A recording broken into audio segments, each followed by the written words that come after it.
Rrëfimi i Dolces për mbesën time të vogël, vëllait tim të madh i them, faleminderit jetës i them, faleminderit edhe dhimbjes i them, faleminderit. Sepse më mësoj të ndjej, quhem Dolce. Nuk jam hero. Jam thjesht një njeri që po mëson si të marr frymë mes frikës dhe shpresës. Po flas sot sepse heshtja peshon më shumë se fjalët. Dhe kjo histori nuk është vetëm e imja, është e çdo familjeje që ka kaluar korridoret e gjata të spitalit duke mbajtur një fëmijë për dorë. Mbesa ime është e vogël.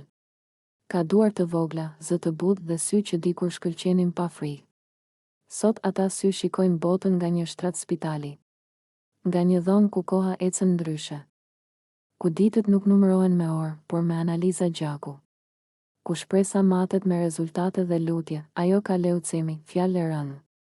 Fjalë që të shpon gjoksin sa herë e dëgjon. Fjalë që ndryshon gjithçka.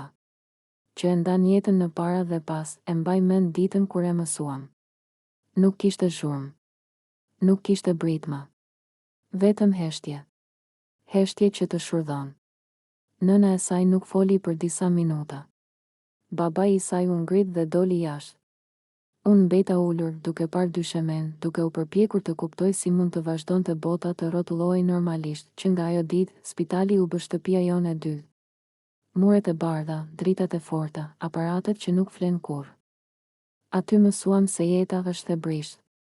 Aty mësuam se fuqia e vërtet nuk bërtet, ajo rizgjuar gjithë natën pranë një fëmije, mbesa ime nuk e kupton sëmundjen. Ajo mendon se është një lojë e gjatë, një provë. Më pyet pse nuk shkojmë në shtëpi. Më pyet pse shokët nuk vinë. Më pyet pse mami qanë në banjë. Dhe unë mundohem t'i përgjigjem me buzëqeshje, sepse e vërteta është shumë e madhe për zemrën e saj të vogël. Ka ditë kur ajo nuk ka fuqi të flasë. Ka ditë kur vetëm më shtrëngon gishtin. Dhe ka ditë kur më thot, Xhaxhi Dolce, kur të shërohem, do vish me mua në park. Në ato momente, zemra ime thyet dhe rindërtohet në të njëjtën kohë. Kam parë trupin e saj të ndryshoj. Kam parë flokët të bien, kam parë lodhjen në çdo frymëmarrje. Kam parë dhimbje që një fëmijë nuk duhet ta njohë kurrë. Por kam parë edhe diçka tjetër, guxim të pastër. Një guxim që nuk vjen nga forca fizike, por nga pafajësia. Prindërit e saj janë heronj të heshtur. Ata nuk flasin shumë, por çdo veprim i tyre është sakrificë. Ata mësojnë të jetojnë me frikën çdo ditë. Ata mësojnë të shpresojnë edhe kur mjekët heshtin. Ata mësojnë të falenderojnë edhe për gjërat më të vogla, një buzëqeshje, një analizë më e mirë, një natë pa dhimbje. Unë jam falenderues për çdo infermiere që e trajton si vajzën e vet. Jam falenderues për mjekët që luftojnë pa u lodhur. Jam falenderues për njerëzit që luten, edhe pa e njohur. Sepse lutja ka fuqi. Dashuria ka fuqi, ka net kur rri vetëm dhe pyes veten pse jeta është kaq e padrejtë. Pse fëmijët sëmuren? Pse familjet thyhen? Nuk kam përgjigje. Por kam mësuar se ndonjëherë nuk kemi nevojë për përgjigje, kemi nevojë për qëndrim. Për praninë. Për dorën që nuk lëshohet, mbesa ime më ka mësuar çfarë do të thotë të jesh i fortë. Jo duke luftuar, por duke mos u dorëzuar. Duke buzëqeshur mes dhimbjes. Duke besuar edhe kur nuk kupton pse, nëse po e lexon këtë dhe po kalon diçka të ngjashme, dije këtë, nuk je vetëm. Dhimbja jote ka zë. Shpresa jote ka vlerë. Dhe çdo ditë që zgjohemi, edhe në spital, është një fitore. Unë jam Dolce, jam Xhaxhi, jam dëshmitar, dhe mbi të gjitha, jam falenderues. Big Brother Kosova. Ajo është heroina e familjes son, rrëfimi i labinotit që preku zemrat në shtëpinë e Big Brother Kosova, ku shurma e debatit dhe ritmi i lojës shpesh mbulojnë ndjenjat e vërteta, ka momente që i japin kuptim gjithçkaje. Momente që e nxjerrin njeriu përtej banorit, përtej lojtarit dhe përtej kamerave. Një nga këto momente ishte kur labinoti foli për nusën e tij me një qetësi dhe thellësi që rrallë shihet në një reality show. Ajo është heroina e familjes son, tha labinoti, pa ngritur zërin, por me një bindje që nuk kishte nevojë për theksim. Nuk ishte një fjalë e thënë për efekt, por një rrëfim i ardhur nga përvoja. Nga jeta reale dhe nga përgjegjësia që ai e di se e mban gruaja e tij çdo ditë mbi supe, labinoti foli për familjen jo si një koncept abstrakt, por si një realitet të gjallë, të ndërtuar me sakrificë.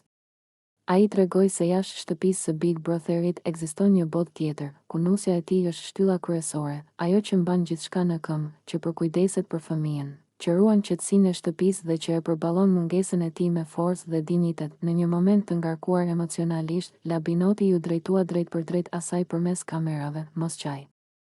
Ne jemi mirë. Ke të fala nga fëmia. Këto fjalë ishin të thjeshta, por jashtëzakonisht të forta. Ato nuk flisnin vetëm për mungesën fizike, por për lidhjen e padukshme që ekziston mes dy njerëzve që ndajnë jetë, përgjegjësi dhe dashuri. Ishte një përpjekje për ta qetësuar, për t'i treguar se ai e ndjen praninë e saj edhe nga larg dhe se familja, pavarësisht distancës, është e bashkuar. Labinoti foli edhe për mënyrën se si është familja e tyre, pa luks të tepruar, pa drama artificiale, por me vlera të forta. Ai e përshkroi familjen e tij si një vend ku respektohet fjala, ku dashuria nuk bërtet, por tregohet me durim, dhe ku përgjegjësia ndahet, edhe kur njëri mungon. Në këtë përshkrim, nusja e tij del natyrshëm si figura qendrore, jo si viktim, por si forcë, si njëri që nuk ankohet, por vepron. Në shtëpi, banorët e tjerë e dëgjuan këtë rrëfim në heshtje. Për një çast, loja u ndal. Nuk kishte strategji, nuk kishte debate, nuk kishte palë. Kishte vetëm një burr që fliste për gruan e tij me respekt të thellë dhe mirënjohje të pastër. Dhe kjo e bëri momentin edhe më të vërtetë. Ky rrëfim ndryshoi edhe mënyrën se si publiku e sheh Labinotin.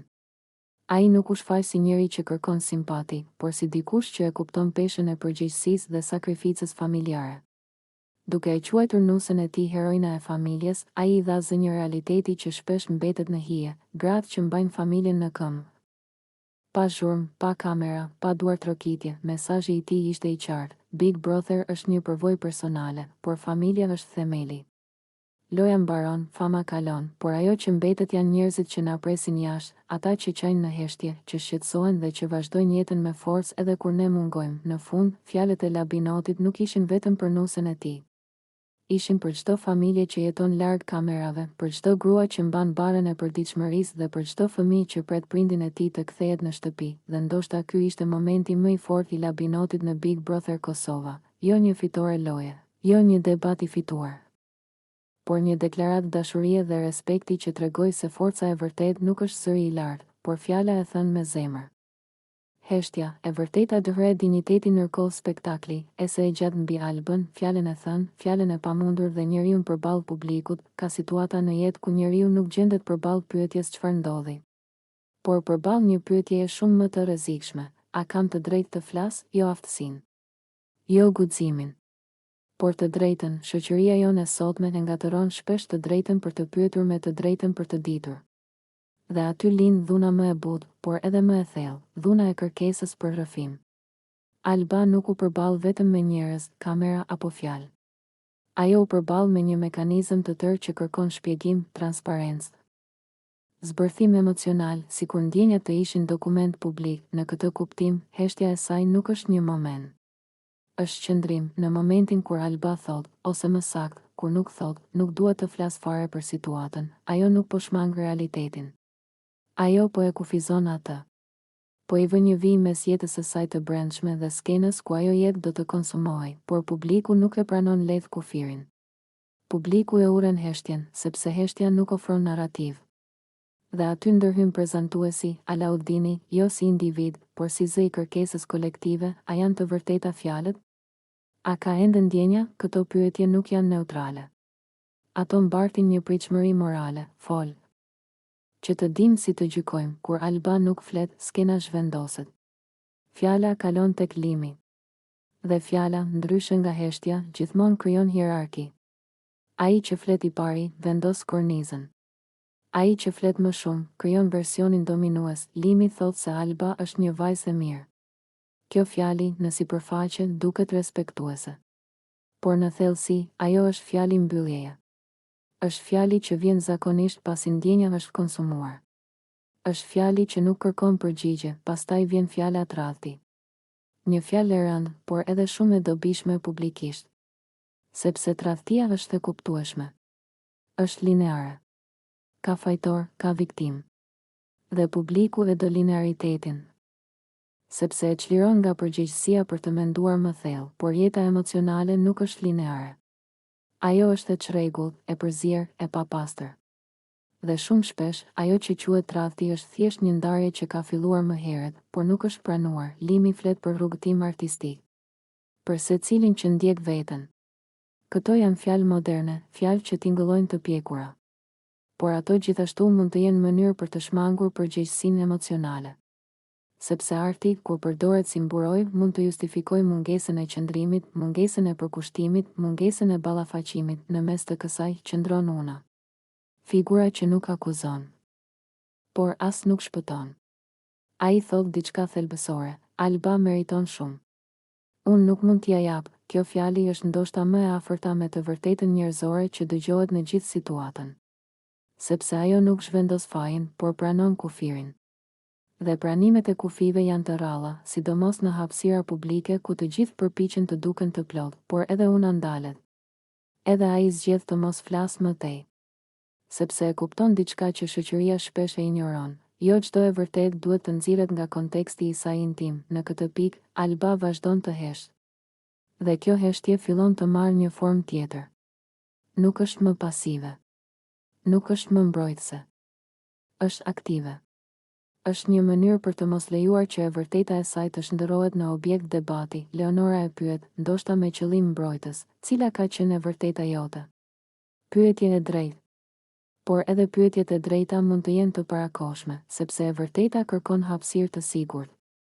Dhe studioja, sado e ndriçuar, nuk është hapësirë e sigurt. Këtu lind një reflektim më i gjerë. A jemi ne, si shoqëri, të aftë ta respektojmë heshtjen pa e demonizuar atë? Apo kemi nevojë gjithmonë për rrëfim, për zbërthim, për transparencë, edhe kur kjo transparencë shkatëron individin? Alba nuk flet, sepse ndoshta e di se fjala e saj nuk do të ishte e saj më pas. Do të coptohej, do të komentohej, do të keqinterpretohej. Dhe në fund, ajo do të humbiste kontrollin mbi historinë e vet. Heshtja e saj është mënyra për ta ruajtur atë kontroll. Fjala dhe besimi, reflektimi i unës pas limit, 5 minuta ishin kalimi i saj i parë drejt qetësisë pas gjithë tensionit që kishte përjetuar. 5 minuta nga ato që dukeshin të shkurtra në kohë, por të gjata në perceptim. Ishte limi ai që kishte folur. Fjala e tij nuk ishte thjesht tingull në ajër, ishte diçka më e fortë, diçka që godiste brenda shpirtit. Limi nuk fliste për të dëgjuar nga të tjerët, por për t'i dhënë kuptim çdo situate që përjetonte. Çdo fjali që dilte nga goja e tij kishte peshë, kishte vend dhe sens. Una u ndal për një moment dhe i lejoi vetes të ndiej. Ai qëndroi pak larg, heshtur, i qetë, duke lënë që fjala e tij të bënte punën e saj.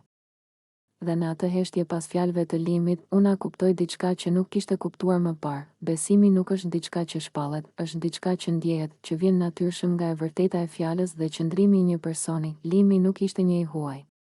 Ai nuk ishte dikush që e kishte njohur në kalim.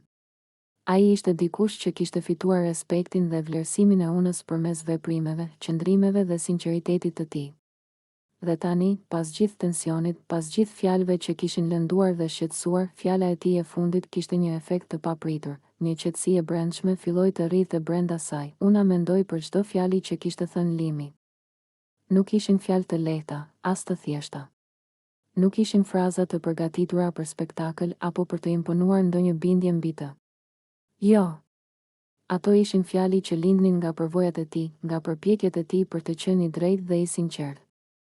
Çdo fjali kishte vend, çdo mendim kishte kuptim. Dhe kjo, për unën, ishte më e rëndësishme se çdo premtim i madh ose deklaratë publike. Ai nuk kishte nevojë të thoshte, "Më beso." Fjala e tij nuk kishte nevojë. Ai ishte i tillë që çdo gjë që thoshte dukej e natyrshme, e qartë dhe e vërtetë, dhe kjo ishte ajo që jepte besim. Një besim të pastër, pa imponim, pa presion. Limi nuk e kërkonte vëmendjen, nuk kërkonte miratimin e askujt. Ai thjesht ishte. Dhe të jesh thjesht aty, i sinqert, i vendosur dhe i respektueshëm, është mënyra më e fuqishme për të fituar besim. Una filloi të kuptonte më qartë se çfarë do të thotë të besosh dikë plotësisht. Besimi nuk është vetëm për të mbështetur dikë në fjalët e tij, është për të ndjerë qëndrimin e tij, sinqeritetin e tij, dhe që veprimet dhe fjala e tij nuk janë të ndikuara nga dobësitë e momentit apo nga nevoja për të bindur të tjerët. Limi nuk kishte nevojë për këtë.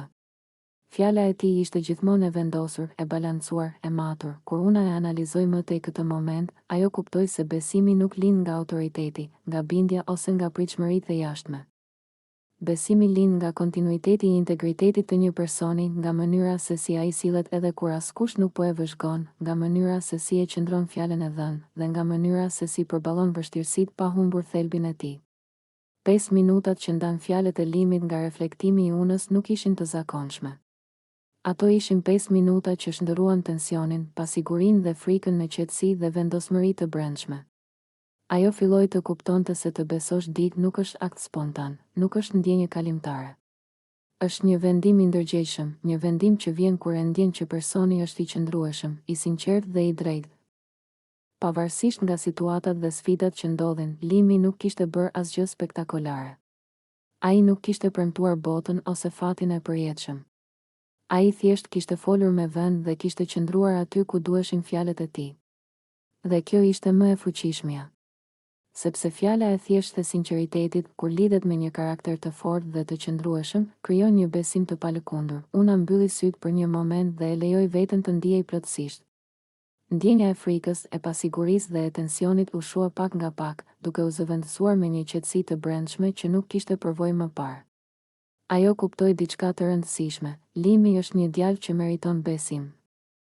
Sepse çdo fjali që thot, çdo gjest që bën, ka vend dhe kuptim.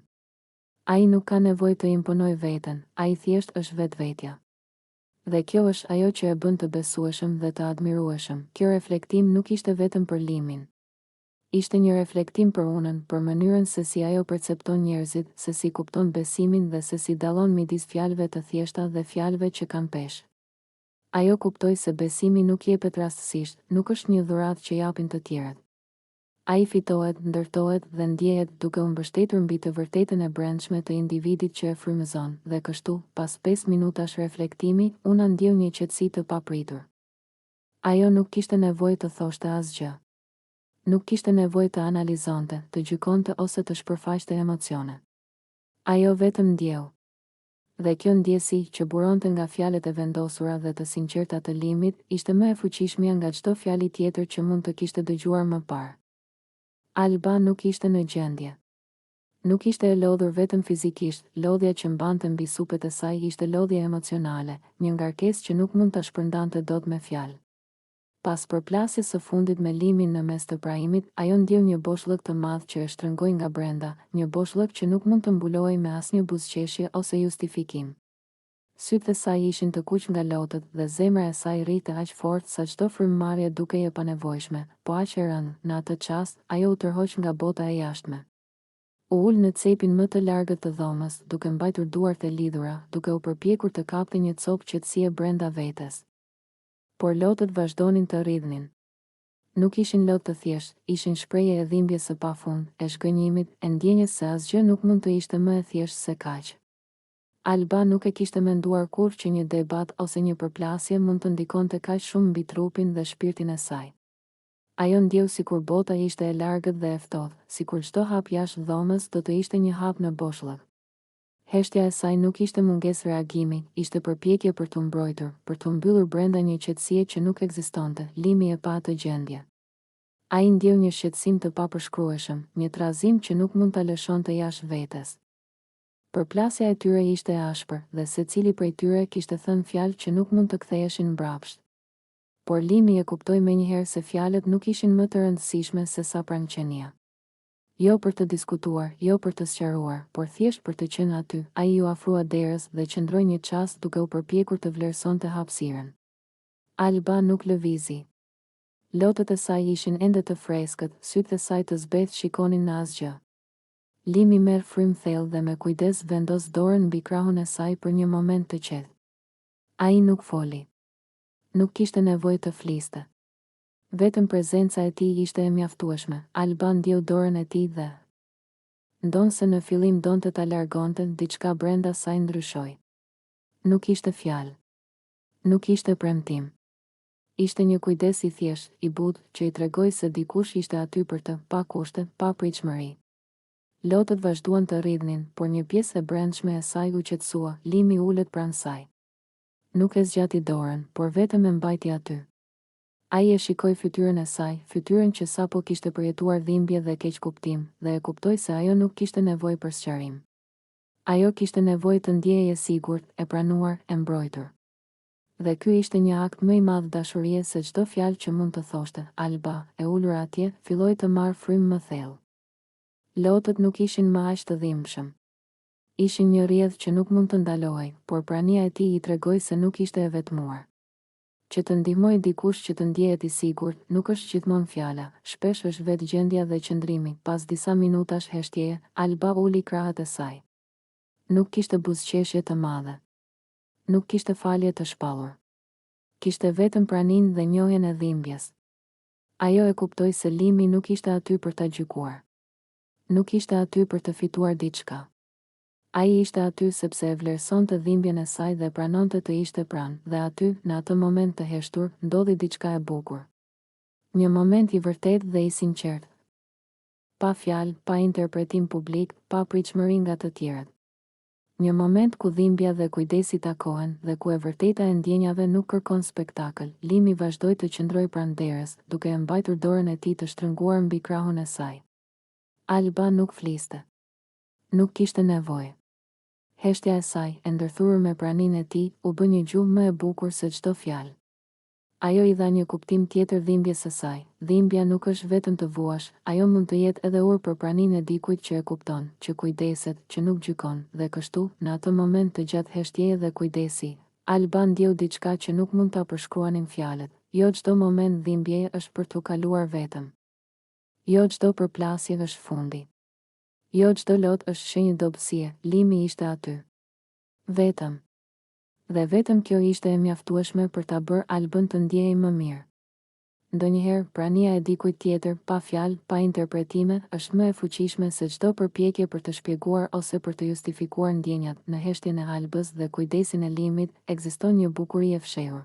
Bukuria e pranisë së vërtetë, e pa kërkuar, e pa imponuar. Një kujtesë se njerëzit nuk kanë gjithmonë nevojë për fjalë për të kuptuar, dhe se ndonjëherë dashuria shfaqet më e fuqishme kur është heshtur. Big Brother Kosova, puthja që ndryshoi gjithçka. Lindja e çiftit Dolce Limi në shtëpinë e Big Brother Kosova, ku çdo ditë është një provë durimi, strategjie dhe emocionesh të papërpunuara, ka momente që ndahen nga të tjerat.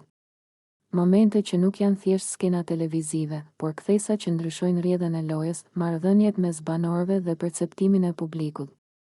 Një nga këto momente ishte pa dyshim puthja e parë mes Dolces dhe Limit, një çast që shënoi lindjen zyrtare të një çifti të ri brenda shtëpisë së famshme, pas ditësh tensioni, xhelozie, pasigurish dhe afrimesh të kontrolluara. Ajo që dukej se po zihe brenda dy personazheve më të komentuar të momentit.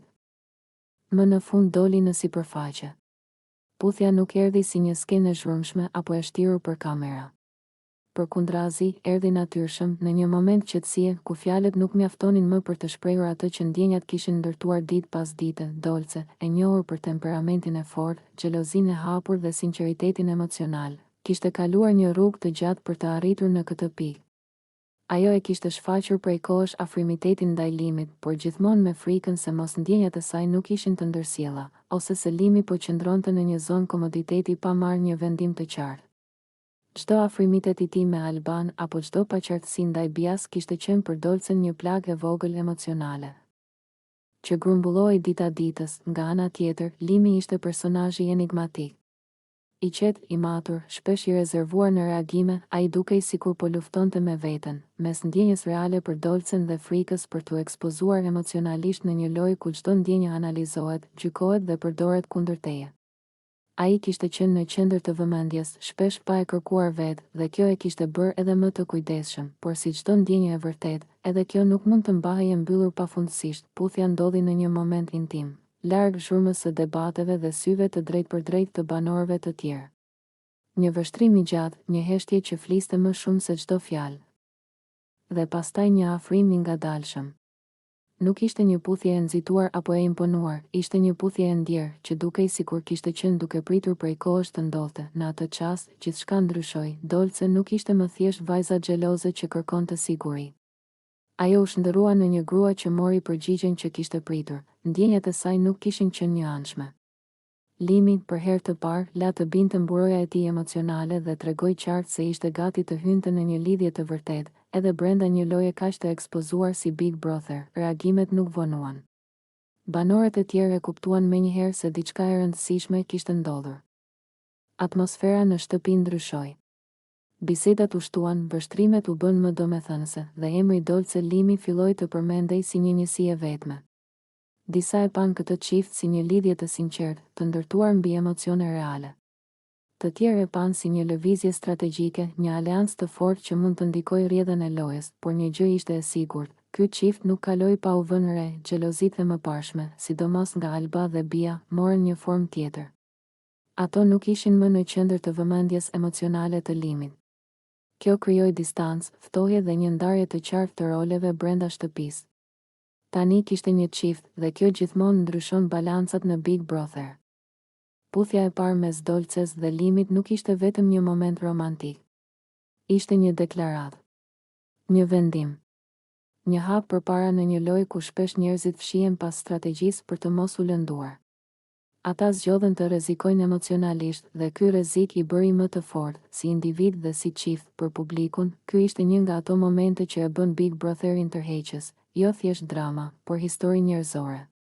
Historia e dy njerëzve që, pavarësisht presionit, kamerave dhe gjykimit, vendosin të ndjekin ndjenjat e tyre. Në vazhdim, mbetet për t'u parë, a do ta forcojë kjo lidhje Dolcen dhe Limin në lojë, apo do t'i bëjë më të prekshëm? A do të jetë ky çift një strehë emocionale apo një shënjestër për banorët e tjerë? Një gjë është e sigurt, me puthjen e tyre të parë, Big Brother Kosova fitoi çiftin e tij më të ri, dhe loja nuk do të jetë më e njëjtë. Big Brother Kosova. Klodi vendos vijën përfundimtare. Eliona është kapitulli mbyllur për mua, në shtëpinë e Big Brother Kosova, ku çdo fjalë merr peshë dhe çdo deklaratë bëhet subjekt diskutimi. Ka momente kur një fjalë e vetme mjafton për të sqaruar një histori të tërë. Pikërisht një moment I tillë ishte deklarata e Klodit, e drejt për drejt, e ftohtë dhe pa asnjë hapësirë për keqinterpretim. Nuk më intereson fare Eliona. Ky është kapitulli mbyllur për mua. Këto fjalë nuk ishin të thëna në nerva momentale apo si reagim I nxituar. Përkundrazi, Klodi u shfaq I qetë, I vendosur dhe I sigurt në atë që po thoshte. Ishte një deklaratë që tregonte jo vetëm lodhje emocionale, por edhe një nevojë për të vendosur kufi të qartë në një ambient ku kufit shpesh shkelen me lehtësi. Sipas Klodit, arsyeja pse ai e konsideron këtë histori të përfunduar lidhet drejt për drejt me mënyrën se si Eliona, sipas tij, vazhdon ta mbajë emrin e tij gjallë nëpër bisedat e banorëve. Asaj I intereson që ende të rri nëpër gojet të shtëpisë, është mesazhi I nënkuptuar I qëndrimit të tij. Një akuzë e fortë, por e artikuluar me një qetësi që e bën edhe më të rëndë. Në lojën e Big Brotherit, të qenit temë diskutimi është monedhë. Disa banorë përpiqen ta shmangin, të tjerë e kërkojnë. Klodi duket se ka zgjedhur rrugën e parë. Ai nuk dëshiron më të jetë pjesë e një narrative që, sipas tij, mbahet gjallë artificialisht. Për të, historia me Elionën nuk ka më as ndjenjë, as konflikt, as interes, vetëm zhurmë. Nga ana tjetër, kjo deklaratë e Klodit ka nxitur reagime të ndryshme brenda shtëpisë. Disa banorë e shohin si një qëndrim të pjekur, si një përpjekje për të mbyllur një kapitull që vetëm e shpërqendron nga loja dhe nga vetvetja. Të tjerë dyshojnë se pas kësaj ftohtësie fshihet ende një lloj zhgënjimi I pashprehur, që tani po shndërrohet në distancë emocionale, por ajo që është e qartë është se Klodi nuk po lë hapësirë për interpretime romantike apo rikthime dramatike. Ai po përpiqet të çlirohet nga një histori që, sipas tij, nuk I shërben më as emocionalisht, as strategjikisht. Në një lojë ku lidhjet shpesh përdoren për vëmendje, mbështetje apo simpati publike, Klodi po zgjedh të dalë jashtë kësaj formule. Deklarata e tij ngre edhe një pyetje më të gjerë për Big Brother Kosovën. A është më e fortë loja kur distancohesh nga dramat personale, apo kur I përqafon ato? Klodit duket se I ka ardhur momenti të fokusohet te vetja, te loja e tij dhe te mënyra se si dëshiron të perceptohet nga publiku. Jo si pjesë e një historie të konsumuar, por si individ më vete, sa I. Përket Elionës, heshtja ose reagimet e saj pas kësaj deklarate janë po aq domethënëse. Nëse ajo do të vazhdojë ta mbajë këtë temë gjallë, apo do ta pranojë mbylljen e kapitullit, mbetet për t'u parë. Por një gjë është e sigurt, pas fjalëve të Klodit, raporti mes tyre nuk është më në zonën gri. Ai është I prerë, I distancuar dhe I ftohtë. Në përfundim, qëndrimi I Klodit është një shembull I asaj se si në Big Brother Kosova, jo çdo histori ka nevojë për dramë të vazhdueshme. Disa kapituj mbyllen jo me zhurmë, por me vendosmëri. Dhe ndonjëherë fjalia nuk më intereson është më e fortë se çdo debat apo përballje.